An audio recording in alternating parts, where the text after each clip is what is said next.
Sky Films, and we have a podcast. We talk about stuff that matters.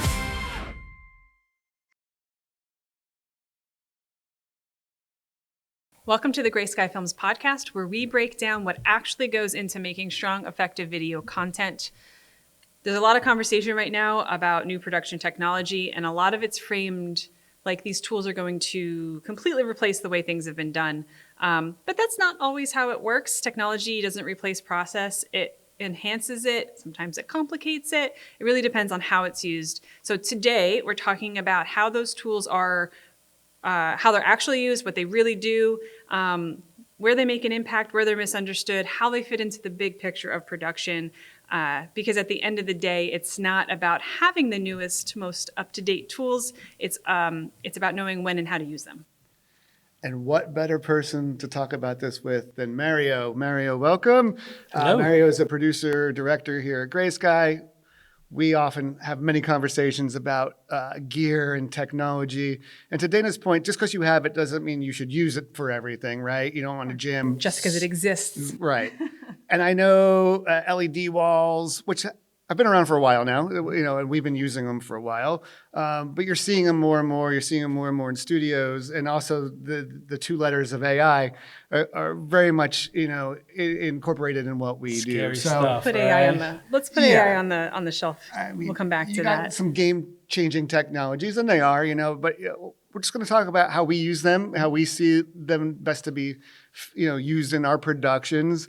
And before we dive in, let's talk about LED walls, but let's even define what an LED wall is. So what is an LED wall? So it's basically a large TV, right? In its simplest sense, it's a bunch of panels strung together that operate as one, that create an immersive volume of space. That's why it's called a volume wall, right? So it's And they're like one-by-one panels, I they're think, small, too, right? They're about a foot by 1 by 1, and Snap them they together. snap together, and they create this large immersive wall. It's a 3D environment that you can, instead of going on location, you can be anywhere you'd like, basically. They've been using, Hollywood specifically has been using these a lot. You've seen them in The Mandalorian, I think was probably one of the first. And there's a film coming out now, I think it's streaming, that was completely done in a studio with LED walls, full 360 immersive. Yep.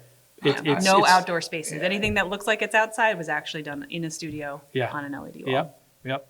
I think, there's many different things we've done with them, and I think one great use over all production is a lot of driving and a lot of not having to go out on the road to do driving shots, right? So just on that high level, even in Hollywood, what does that look like and how do they do it?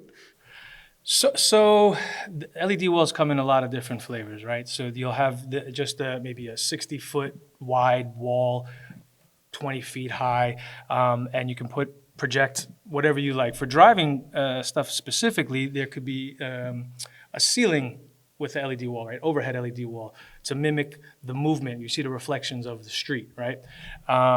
And several ways to do it. You can lock the camera. I mean, how deep do we want to get? You can lock the camera to a specific point, right? And make like a parallax of the shot, and it will mimic what you're doing, right? If you're driving, if you're turning, the background will go with you, right? So instead of saying we just have a moving street, it looks weird. The eye, you know it, right? The guy's driving this way, but the road's going this way. So what the LED wall could bring the road to the accurate destination. Access, the right access. Yeah. And that's where it's helpful for driving stuff, because now you're not driving, acting, reading.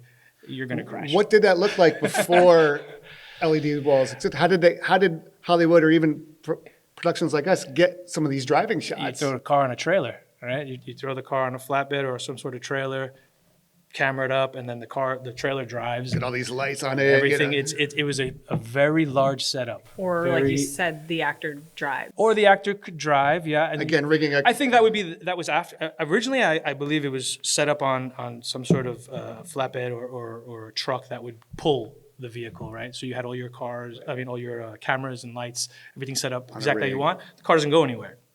So the actor's just moving the wheel. Yeah. And then eventually, as cameras got smaller and things got a little more advanced, cameras would go in the car, on the car, or, we'd add to that, and they would drive the car themselves. But Now you're the out in the LED wall, elements, right? You're on real streets, driving with weather, people, people, Sun cyclists. cyclists. You know how that goes. sun changing. So, yeah, you know. reflections. might That's change. a brutal one. You can't really account for all that stuff. So LED walls make that a little bit easier. Yeah. You can control it better. There's other uses for it too, right? It's not just for automotive things. What else have you seen people use it for? Anything under the sun, really. I mean, Yeah. you could use it for location specific shoots. You could use it for product placement, changing backgrounds as things happen. If you want to be in room A, wipe to room B very, very quickly, right? You can get a lot of shots off in a little time. I think what you're saying, sorry. No, go ahead. I think what you're ultimately leading to is we don't use green screens anymore because LED walls exist. I think that's the natural progression of green screen, right? Green screen, you were able to, in post, add your stuff, whatever you wanted to put back there. But as a director producer, I like to see what is on Right, set. Right. Truly, I always think of the out of a weatherman, window, right? right. The weatherman's looking this way, but the thing's over here, and you're like, what's he looking at? But there was the green screen, producer could see it. You got a cloud coming in this way, whatever it was. Now you see it on the LED wall, it's right there. We can make adjustments. You also have a different set of techs. Right? You have now your computer guys who are coming in and they're working the volume. You have your visual effects guys and they're doing changes on the fly working with your DP. All the lighting here, can we adjust it? There's a lot of flexibility with the wall, I think. So almost in a way, talking about technology replacing us, this one almost introduces new jobs. I would think it. Yeah, I think it adds to it because you need more hands. Yeah, you need more. Maybe not necessarily more people out in the field, but you do need a new set of crew in the inside to make all that work.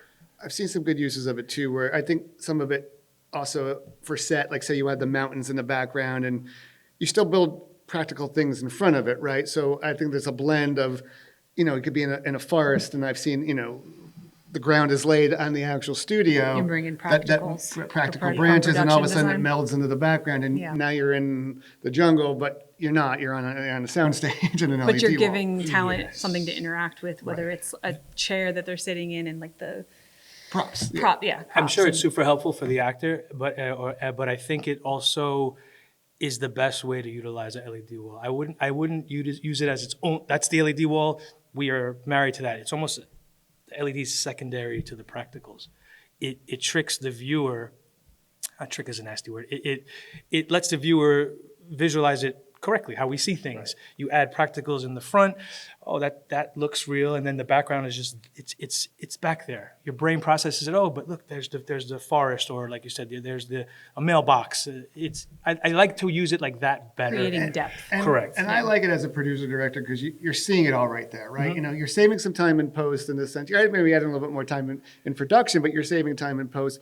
But for me as a creator, I like to see it live, Sure. right? Because if you shoot green screen and you put it in later, sometimes it's maybe a little off. The maybe a lighting little could have been different, off. Lighting could be a Yeah. little off. Somebody could have opened a door that we didn't notice, and Right. you get this spill from the green, and now Right. you're like, okay, now Somebody's we're got spending. curly hair and you're seeing Forget green it. noise Yeah. behind it. Now you're spending extra time in post trying to fix that problem. Right. It's all. I think It's a little give and they're take, all but it's useful. Yeah. And they all come with their own challenges, but I think it's the next iteration, and I enjoy working with it. And to your point, it doesn't have to be a 60-foot wall inside of some space. Sure We've been it on does. some 8x8 walls, or well, you could use Big it as we can get. if you have a talking head. You could put different sets behind a talking head You and a could, smaller. You could utilize a 70-inch TV, really, right? Like I don't want to downplay the volume walls, right? It is essentially that. You put the screen behind, and you can make it look like where you are if you're just this high.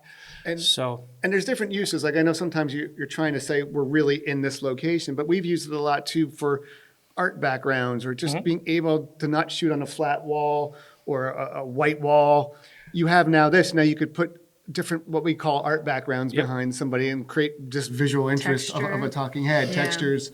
it's It the also- progression of your white psych. Right. It Yeah. also puts us in other countries. If we wanted to film on a street in Paris, we can now without actually leaving the country. To where it even can looks real. save costs. Yeah, to where it even you can dial it in where the angles really the perspective is accurate. The cameras do that. The cameras sync up with the wall, which is really cool. So wherever you move camera, the image moves with you. So it's And you've worked with an artist that creates backgrounds specifically for LED walls now, right? Yeah, we worked with a guy who was awesome. You know, I gave him less than like 24 hours, as typical of me. And I said, we need this now. And he built this really cool, anywhere global, right? I need a city. I need an urban city. Here's what it looks like. Throw some graffiti here, you know, throw some train tracks up there, and builds it in an Unreal Engine. And I looked at it, I said, it's awesome. It's perfect for what we need. You were able to, as we were moving our subject around, you were able to shift the perspective to match then what would make sense in that 3D environment.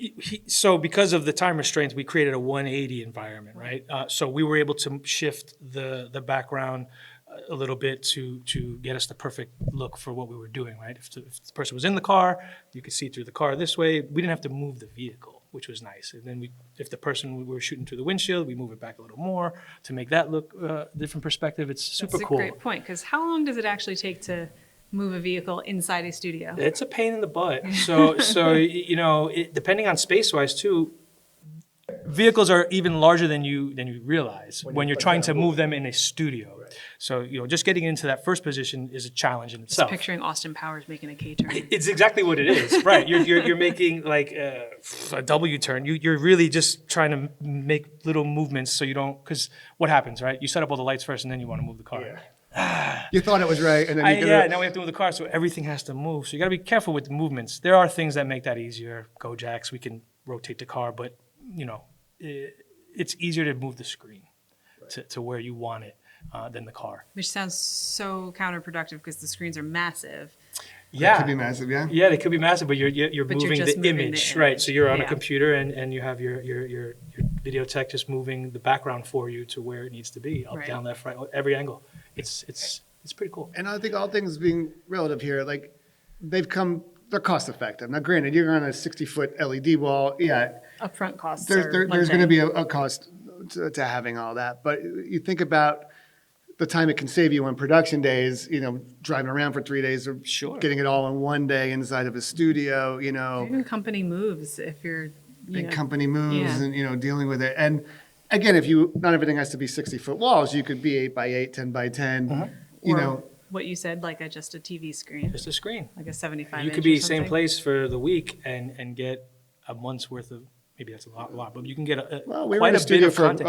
a couple of days where we kept just a lot of talking head stuff. But we kept changing the background, and it's just each one had a different feel, it had a different hours vibe. of content, and you don't have to really, you know, get out of the studio, and you know, it's a lot of, it alleviates a lot of logistics yeah, for the right project. It's all Right. project specific too. You have to, Of course. you know, it has its place, and you know, there's places where LED I wall doesn't always belong. said, you know, it's similar Well, that- like drones or like jibs. It's like you Yeah. don't just use a drone because you have it. It has to make sense for the shoot. For right? sure. You Yeah, I know? don't want to come off as, LED wall, that's it. Nobody Right. needs to ever go to Yeah, France right. again to film. No, believe me, I would love to be on location. But with, you know, obviously budgetary restrictions, you know, talent scheduling and whatnot, it is a great option. Tool. It's a to tool. have. It's It's a kind of what we're tool. talking about. Yes. It's a tool, and knowing how to use the tool. Right. Yes. So we talked about all the things that LED walls give us the ability to do, how it enhances the production. How could it limit a production? How could an LED wall limit a production? Great question. If the power doesn't work. Well, besides that, I mean, it's a well, production. for example, so if we were putting somebody in France and their backdrop is France, you can see the Eiffel Tower behind them, what benefits and would we gain by actually flying to Paris versus just filming on an LED wall? Vibe. I mean, energy. Right? Energy. There's something for being in the real place, and the smells and the people and the sounds and you know. Yes, you're acting, but it definitely is helpful to be in it. I also think it'd be limiting. always. I mean, and not to talk like on the Mandalorian. I thought they overused it, and there's times you could just tell this is an LED wall, and it's just like, couldn't they have shot some of this more on practical sets? You know, Right. I mean, I think there's great ways. Too much reliance on it, Too much perhaps? reliance potentially. sure. You know, you're doing everything, and it's not. Look, just as it's good for stuff, it's not good for some stuff, right? So it's like, My go-to always, and I'm sure you've seen Mad Max Fury Road. Yes. All practical. The LED. Yeah, they filmed out in the middle of the so desert. minimal. I don't even think they used any special effects or anything like that. I felt it in that movie. I watched that movie on an airplane. And I was like, I was ready to go. So imagine seeing it in the theater. You feel that. You could sense. I mean, I know we can sense when things feel a little off. Okay, that's a volume wall.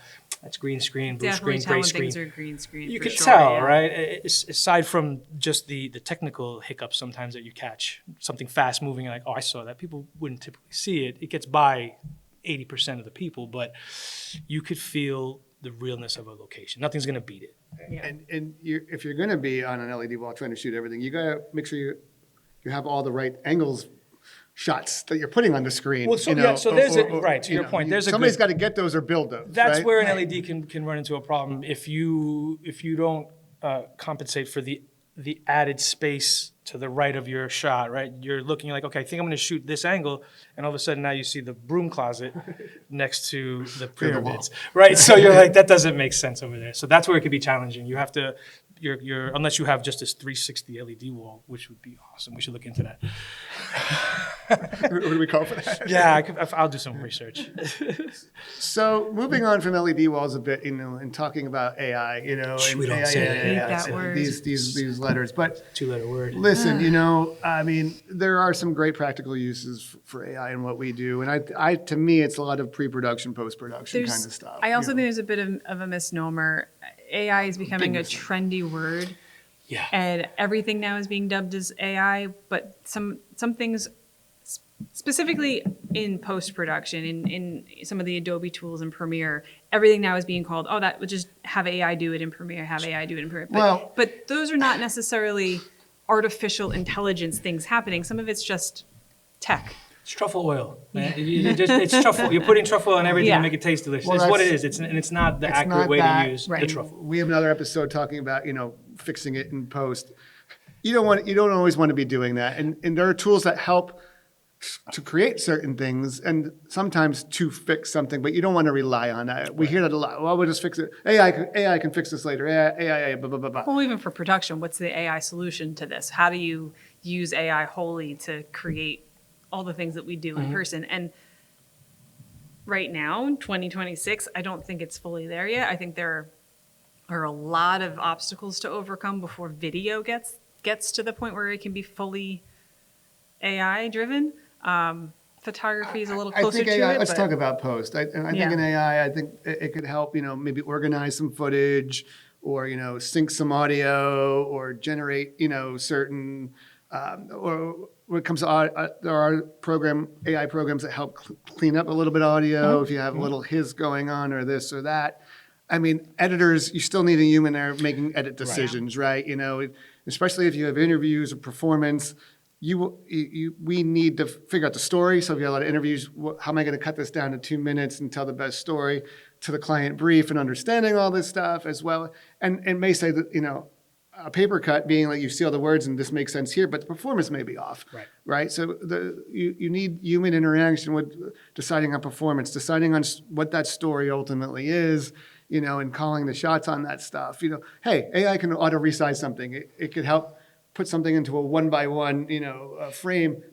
Human still has to tweak that though. It's never perfect, but it could help to automate, to help automate and speed up some of these things, right? And I'd like to get, you were an editor, for 15 years. Yeah. I think there are amazing AI tools built into editing programs. Auto transcription is one of them. I mean, I personally prefer doing a paper cut first. I think it helps get to when you visually see words versus when you're just hearing them. But it's a lot easier to put something together that way. But you do, yes, still need to go back to the edit, cut it together and see if it even makes sense, because the way somebody says something doesn't always, okay, AI picked up that word was this word, but maybe it doesn't sound right. Yeah. So I think that's a great way to use AI. There's a great way to use AI in color grading. Some of the built-in tools have face recognition and you can auto match certain scenes, but you still have to have a technician there to tweak and adjust, because it's broad stroke. it's broad stroke. AI might see this, but be like, oh, there's a little blue here, so then everything gets toned blue. And you're like, well, that's not, No, exactly. because you're not a human being. You Right. didn't get that. Yeah. I also like AI for mock voiceovers. We used to do mock voiceovers recorded on our phone, and it sounded like crap. And you give it to the client, and they have this beautiful, fully completed video and they're listening to my awful voice come yeah, through from a bad phone. recording. Yeah, But now yeah. you can use AI voiceovers, and it's It's all right. Well, it gives you a great It's a idea of what this foundation. this Yes. can be. They don't know how to pronounce the proper names, and they don't know how to put. You can sometimes dial in some emphasis, but for mocks, it's perfect. It's perfect. Yeah. No, so I like to have my hand in everything on the post side, like, and it gets me in trouble sometimes because then I'm spending a lot of time dialing in things that I shouldn't be. I think AI is great for some of those tasks that take a little bit longer, right? Transcription. I could sit there and listen to the whole thing, or I can have AI do it and then just proofread it. Right. Because they do get your capitalizations, that thing, they get punctuation, AI. Oh no, it's real. It's here. It does get punctuation wrong quite a bit right now. So like you said, there still needs to be a human element. Yeah. Always. Someone's got to check it. Right. Otherwise, it's lazy software. It can be. And it also may help with creating certain shots, like, hey, I want one shot with my main talent, on a cliff or a rock side. That, hey, going out and shooting that shot just may not be possible for this It's- production or this budget. But Lets you dream a little bigger. I mean, you could dream a little bit bigger, and enhance things or enhance some sets in post that we Yeah. just weren't able to get out there and do. I think in the pre-production world, it works really good too, right? So you're also depending on your crew, your scale, right? If we're a small production company or we only have X amount of budget, it does help alleviate some of the tasks on a storyboard, something real quick. Sure. Add this here. This is what I'm thinking. Get it out there onto the paper. So now everybody gets what's up here, because sometimes it's difficult getting this out to your DP or great to for your team. storyboarding. You have it. This is what I'm thinking. This is what it looks like. Oh, okay, I get it. Rather than me talking for an hour and a half to try to get Trying to what I'm explain thinking. it. Yeah. I'm a terrible sketch artist, so Yep. to be able to just Yep. it is hard to formulate what's in your head into words, Right, but you being type it able to out. figure out a way to do it and then go through several iterations to get to a frame that is close enough To get the point across, to right? be able to pitch, to be able to explain what then will capture in real life. Yeah, I think Yeah. it's great for that. People are scared of it. I I don't know if it's as scary as new technology usually is, but I think it's an asset. It's not going anywhere. Everybody's using it. It's the buzzword of the time. And Yeah, but I think there is that, some scary connotation, and but I- I think it's useful. And I think it could help with a certain scripting, getting ideas out, right?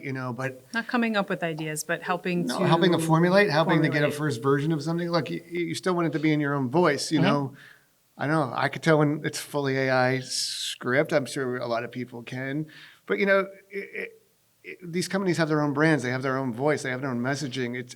It can't just write to each person's voice, brand, and messaging. It may be able to help you formulate some of your thoughts, though, and I think that there's a benefit to that as well. Sure. In It has to- pre-production. Yeah, it Like has to just be going back- proofread and, yeah. and restructured, but yes, absolutely. Going back to the LED wall, right? Being on location is better.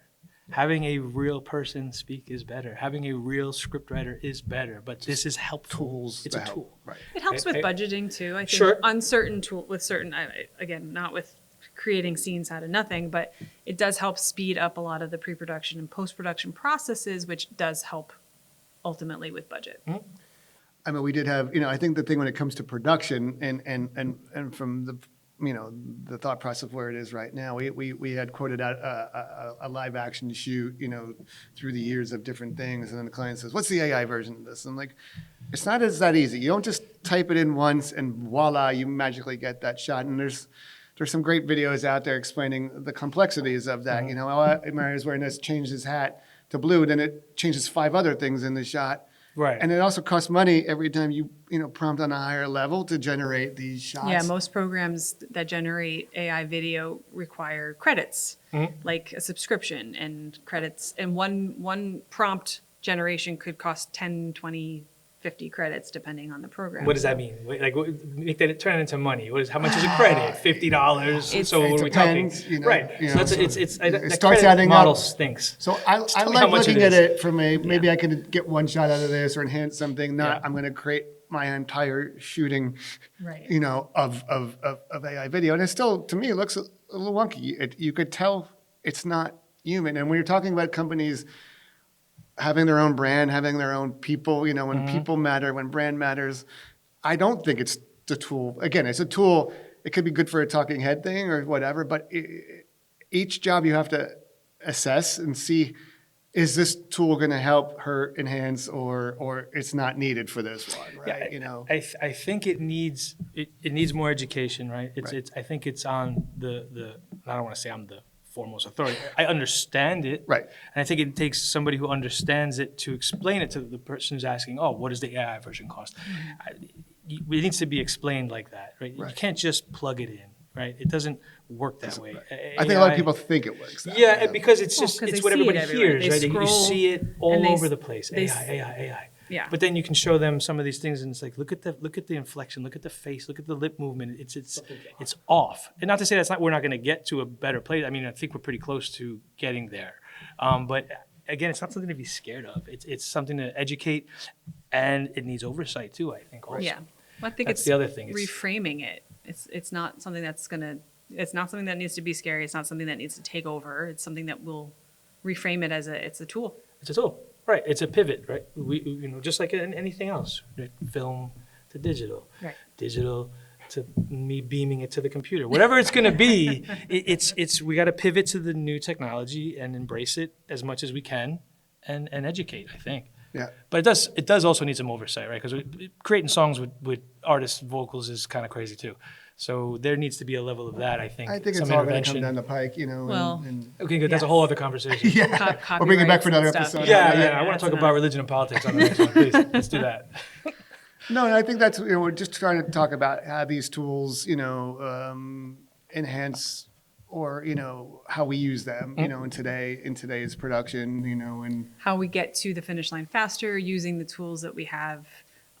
Yes, and a lot of it. I know we talked a bit about post, but I think a lot of it does happen in post. So all the other stuff, pre-production and production, still needs to be human-led as a whole. yeah, but each phase, you have to figure out each phase of production if you're going to use these tools, because it does touch then on each phase, you know, LED walls, what shots am I using? Am I building? Am I creating environments? You know, Right. what do they look like? Get client approval on those things, because you don't want to be on set and go, I don't like that. Oh, okay, I'm going to build something else, and it's like it's not again that fast and that easy all the time if you're talking about Right. these things. So it does touch pre-production, production, how we're shooting this, how we are using LED walls or AI, you know, in each one of these phases, and then in post as well. You know, it's the same style. You know, LED walls not so much in the post. You've shot it, you know, but you know, hopefully it worked, right? You know, it worked the way you want it to have worked on the shoot itself. Yeah. So. Yeah. Any other thoughts as No. we sit here? I mean, I know we could talk about We this could for a long talk time. forever. We can talk Is about there whatever you any want. other fun tech besides LED walls and AI that you're excited about? Tech, I mean, there's always cool gear coming out. I There's mean- always your cameras are getting smaller and smaller and more, I also- ingesting more information, and you're always. I'm just here for the ride. I think it's fun. I think it's cool to be involved in it. And AI may go down that wall too, where you are then creating sets fully in AI, fully immersive, and shooting in an AI potential world as well. you know? It's starting. Yeah. I mean, I don't know how deep you want to get into it. Doug Lyman's going that route, right? Yeah. It's going to be the first motion picture that we're ever going to see that's fully AI generated, aside from the actors. Everything behind is going to, I think it's something like a $70 million production. I mean, you know, Wow. Should have been 300. Yeah. So it's So it did interesting. save money. They saved money on it.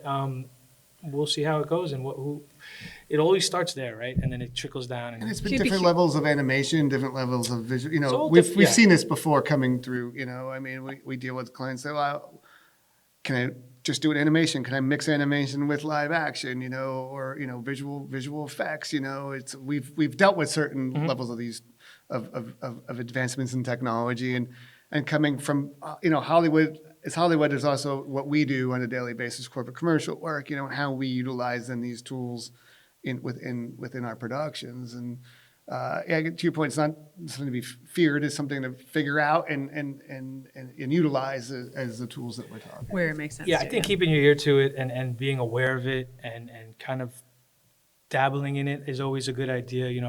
I always have this conversation with my father. He's stuck, right? You're stuck in the ways, and that's challenging sometimes for people. This is how I do things. This is exactly the way it should be. You can until now you're the only one doing that, right? I hate to say it, the Blockbuster Netflix, model, right? Where's Blockbuster now and where's Netflix Yeah. now? You're either going to embrace it, Right. because you're not going to stop it, but Yeah. embrace it. How does it work into your workflow? How does it work into what we do as a production company? Yeah, I don't want to be, it's just as simple as just paying attention and learning it, and that's it. You'll be fine. It's not that easy, but I think if you are aware and you do a little bit of research and really wrap your head around what it is and not stop looking through the ad, you can do this with AI, and then you pay somebody else a ton of money for nothing.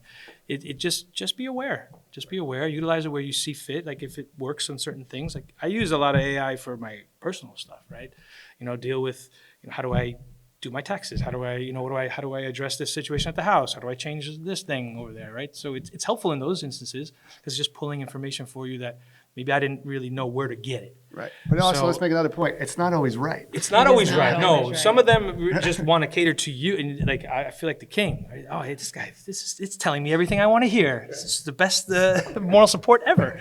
But I have caught Yeah. ChatGPT in having a lot of errors, mostly with like time and date.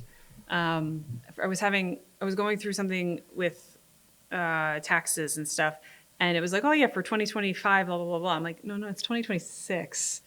No, it's so you not. called it a liar. I called it a liar. You got into a fight And with AI. I got into a fight, and also with the Artemis moon Oh, but you're going launch. down the road here. No. I was like, I want to write a little bit of something about this. Can you give me some high level details about the launch itself? And because they were already in space, they had already circled the moon, and Chat was like, oh yeah, it's happening in I don't know, in a couple of days or in a couple of months. I was like, no, it's They're happening right up now. there. No, Yeah. it's not. No, it is. And I copied like a link from NASA into Chat. And oh, you're right. Yeah. Yeah, I'm right. They're where you came from. In space. You were wrong. I think it's something to be said here. It's not always. It's not always right. And I think yeah. that has to be. You have to be it's careful on in the scripting if user. you're going to use it. In Well, that's what scripting. we're back It's to. on the user. We're back to. It does need human intervention, right? You always have to. There's always going to be a person on the other side of that's checking and making sure that what it's creating, based off of what it thinks you want, is accurate. Yeah. So there's always going to be somebody there to scold the AI.